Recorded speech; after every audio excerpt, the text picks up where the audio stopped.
Hi. When we last got together, I advocated practice as a necessary component to help you improve your fly casting. But I also admonished, practice makes permanent. Unless you want your casting practice to instill in you some bad casting habits, then you must learn first how to diagnose your casting faults and how to fix them. In today's episode, we're going to take a look at a very simple 6-step process that will train us how to do this. This methodology was developed by Bruce Richards, for many years the lead line designer for scientific anglers.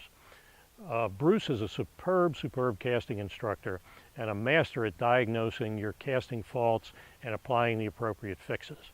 Bruce's simple 6-step method is based upon the principle that the line and the rod and the body are interconnected components of the casting process. What one does affects all of the others. The process of diagnosing our casting faults is one of working through observing what the line is doing, then the rod, then our body. We take a look at our line as it's traveling through the air to see what's not working right or what's going wrong. Then we move down to the rod and the rod tip and observe how that's tracking through the air during our forward and our back cast. And then finally we observe our body to see if our body might be doing something that's causing the rod to misbehave.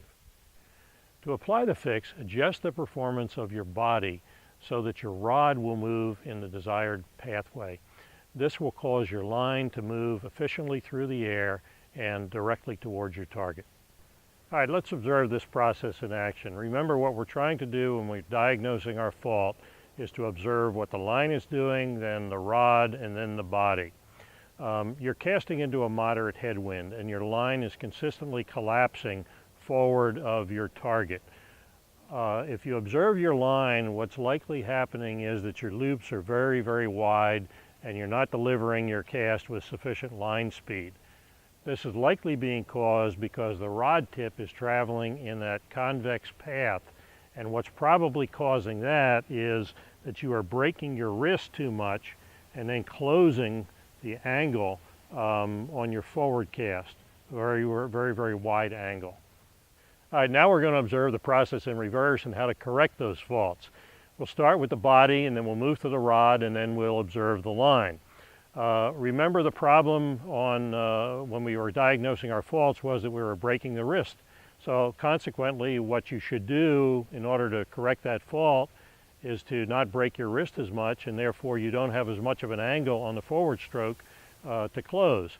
Second, observe that your rod tip is traveling in a much straighter path, and therefore you see that your loops are moving through the air, rolling through the air much tighter, and are moving towards the target with much greater line speed, and this will correct your fault.